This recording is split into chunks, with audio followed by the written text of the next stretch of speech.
Estoy con Cristian Acinelli, vicepresidente de CAF, antes conocido como Corporación Andina de Fomento, un órgano multilateral de financiamiento a nivel regional, hoy reconvertido en un banco de desarrollo y con una perspectiva verde. Cristian, bienvenido. Muchas gracias. Es un placer poder charlar con Cris, que es un amigo aparte, y para preguntarte, ¿cómo fue este proceso, digamos? Yo sé que vos, desde que asumiste en tu rol de vicepresidente, el objetivo estratégico planteado era esto: cómo reconvertir un banco que era eminentemente, digamos, de financiamiento regional, pero de amplio espectro, por decirlo de alguna forma, a algo mucho más sostenible. Mira, la institución tuvo, como bien vos decís, un comienzo que fue llamándose Corporación Andina de Fomento. En 1968 se juntan los países andinos y dice: vamos a hacer un banco regional para comerciar entre nosotros. Eso fue así hasta la década del 90, donde empezó un segundo proceso con un presidente que se llamó Enrique García, boliviano, que definió algunas líneas estratégicas que tenían que ver con el crecimiento de la institución, el primer impulso. El primero de ellos fue crecer geopolíticamente, que se sumaran nuevos países. Después, que la institución se enfocara en algunos temas de obras públicas, de financiamiento muy para el desarrollo. ¿Por qué? Porque era la década del 90, consenso de Washington, los bancos multilaterales estaban empezando a ver una agenda de reformas estructurales del Estado, pobreza, etcétera, y estaban dejando la obra pública dura, el financiamiento en infraestructura, y después entrar a los mercados internacionales, cosa que CAF no tenía. Eso lo fue logrando, y con la apertura de CAF a nuevos países, a el financiamiento internacional y a especializarse, le dio un ímpetu que fue llevando por muchos años y hizo que durante 25 años la institución creciera mucho. Después tuvo un periodo, bueno, estuvo la pandemia, otra administración, digo, todo un poco más, diríamos, lento, y hace 3 años asumí una nueva representación en la institución, Sergio Díaz Granado, colombiano, presidente de CAF, y en mi caso como vicepresidente corporativo de programación estratégica, y también planteamos una visión estratégica al directorio de CAF, que son nuestros ministros de Economía y Hacienda de toda América Latina y el Caribe.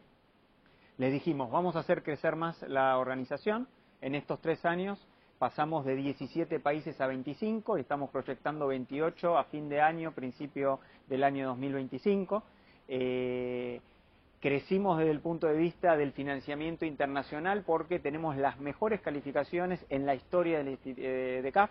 Somos AA, a pesar de no tener ningún país de los desarrollados, como tienen otro banco de desarrollo, que los ayudan a ser AAA. Y también hicimos la mayor capitalización de la historia de la institución, 7.000 millones de dólares, para poder duplicar el tamaño del banco, duplicar el tamaño de las operaciones y llegar al 2030 con la Agenda 2030, impulsando los objetivos de desarrollo sostenible, por un lado, pero también creciendo en capacidad de créditos y en capacidad de desarrollo en todos los países de América Latina y el Caribe, y estamos creciendo en el Caribe. Por eso hubo un cambio en los años, empezó como Corporación Andina de Fomento, después pasó a ser Banco de Desarrollo de América Latina, y el año pasado pasó a ser Banco de Desarrollo de América Latina y el Caribe. ¿Por qué? Porque los países del Caribe necesitaban sentirse de alguna manera incluidos, ¿no?, en la denominación de la institución. Y entonces, en ese camino, uno de los temas fue que empezáramos a ser el Banco Verde de América Latina y el Caribe, ¿no? Un poco ese leitmotiv nos llevó a que trabajáramos para que el 40% de nuestras operaciones al año 2026 sean verdes o de contenido verde, y en eso estamos trabajando. O sea, un portfolio en términos de operaciones, digamos, ¿qué hace un banco? Presta plata, digamos, por ponerle, y acá podemos transformar un portfolio de un banco, que también podría ser un banco privado, digamos, en este caso estamos hablando de un multilateral, pero transformar su portfolio para fomentar esto. ¿Y cómo, por qué, digo, Cris, vos sos un experto en relaciones internacionales, digo, entendés la dinámica de financiamiento y de la cooperación internacional? ¿Por qué crees que esto era importante, digamos, vos y obviamente el resto de lo que es la conducción del banco en este mandato? Mira, yo te diría por dos cosas. Primero, porque estamos ante una situación límite. Los que conocen del tema saben que si no cambiamos la manera en que consumimos, no bajamos la temperatura o no hacemos nada para bajar la temperatura del planeta, no hacemos nada para bajar los gases de efecto invernadero, no hacemos algo para parar la deforestación, para terminar con muchas especies de biodiversidad que están desapareciendo en nuestra institución. Si no hacemos algo con todo eso, le vamos a legar a las próximas generaciones, a tus hijos, a mis hijas, a nuestros nietos, etcétera, un mundo mucho más complicado del que ya estamos viviendo nosotros. Los crecimientos ahora son exponenciales. Ya no es como antes que la temperatura iba despacito. Acá de la noche a la mañana crece 1 grado y cuando crece 1 grado, sabes qué pasa con los océanos, sabes qué pasa con la contaminación, sabes qué pasa con los gases de efecto invernadero, con la temperatura. Hoy no es solamente un problema ambiental, ya es un problema de supervivencia y además termina siendo un problema, te diría, de índole también económico-financiero. Cada vez son más frecuentes las lluvias en nuestra región, cada vez son más frecuentes las sequías. Y no solamente son más frecuentes, sino que son más fuertes, son con una intensidad que nos lleva a situaciones que no estamos acostumbrados. Sin ir más lejos, lo que acaba de pasar en Valencia, la sequía que hemos tenido en Chile, la más larga de la historia, lo que pasó hace muy poquito acá en Uruguay, que teniendo el Río de la Plata se quedaron sin agua. Eso también tiene que ver con que se necesitan hacer obras de infraestructura que sean resilientes, obras de infraestructura que nos ayuden a mejorar la capacidad que tenemos como seres humanos de utilizar bien y mejor nuestros recursos. Bien, ahí vos planteás y le das un enfoque que a mí particularmente me atrapa y es el que más me convoca, ¿no? Que ser sustentable es estratégico para un país por todo lo que viene sucediendo, es estratégico para una región y es estratégico para un organismo multilateral.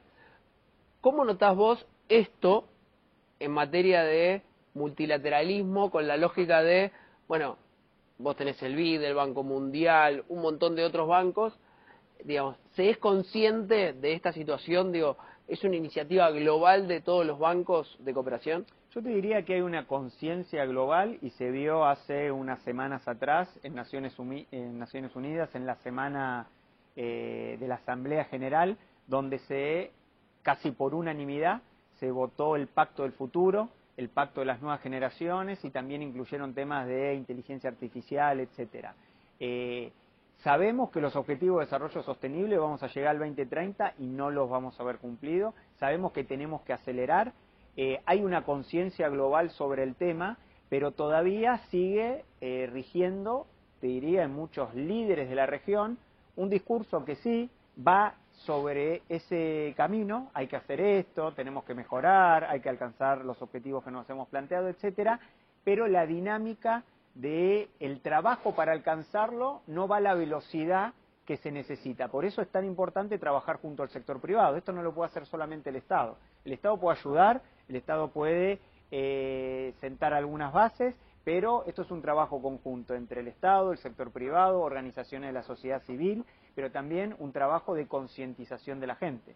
Esto, si no lo hacemos entre todos, no lo vamos a lograr. No vale que una parte de la población o un continente entero se dedique a bajar los gases de efecto invernadero y en otra parte del hemisferio no lo hagan. ¿Por qué? Porque al final estos gases no tienen frontera.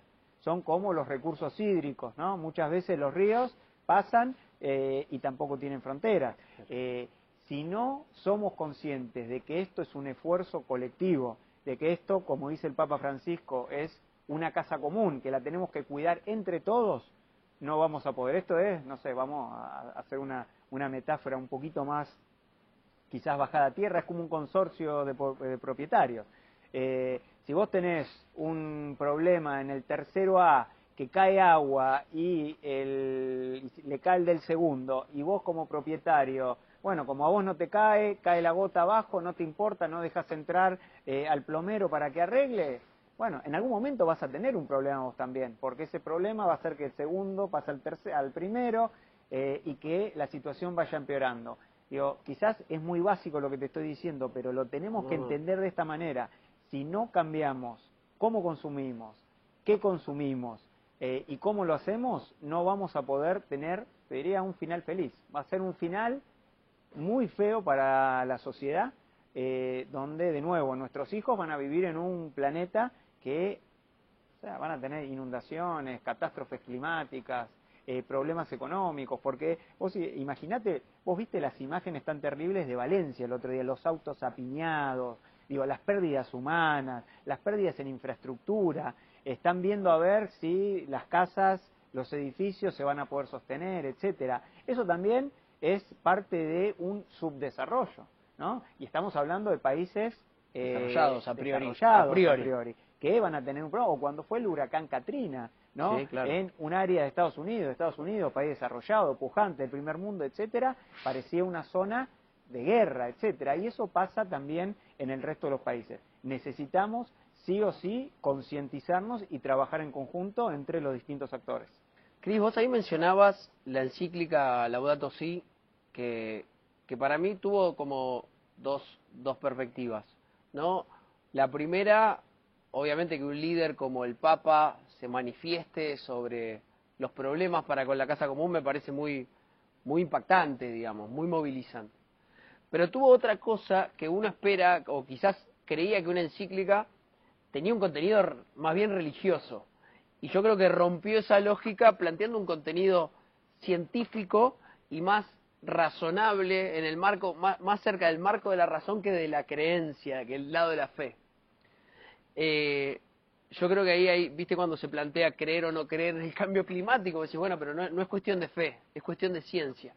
Y en esto lo que te quería preguntar es un poco cómo vos ves, digamos, obviamente quizás Francisco, pero ¿qué referentes en esta discusión hacia adelante crees que es importante? Porque también estamos en un mundo donde hay incluso referentes que van contra esta corriente, digamos, que para destacar, entiendo que Francisco es uno, pero... No, mira, yo creo que Francisco obviamente es una voz muy potente, no solamente por lo que dice, sino por lo que hace. Como bien vos planteabas, Laudato Si tiene una visión científica atrás, obviamente tiene una visión de fe, tiene una visión de creencia, pero también tiene una visión de cómo podemos mirar el futuro y qué hacemos para cambiar ese futuro compartido que te hablaba recién, que tenemos que construir entre todos, en el sector público, sector privado, etcétera.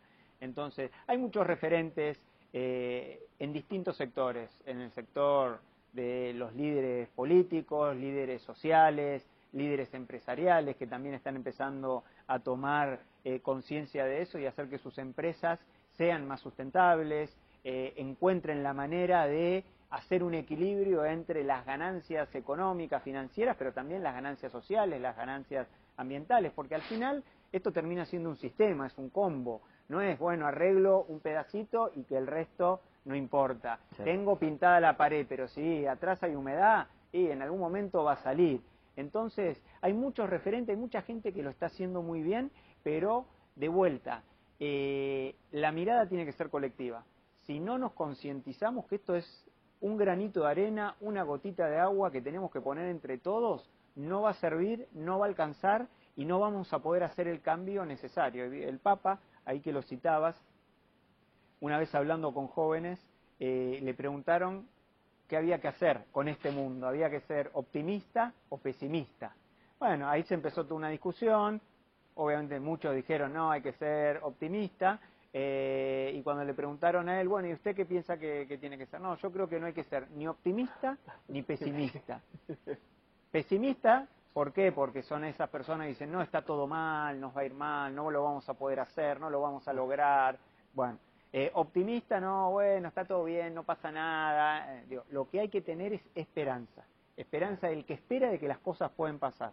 Nosotros tenemos esperanza, tenemos fuerza y también hay que tener decisión de que podamos hacer estos cambios. Para cerrar, Cris, te quiero pedir porque, digamos, como decías vos, ¿no?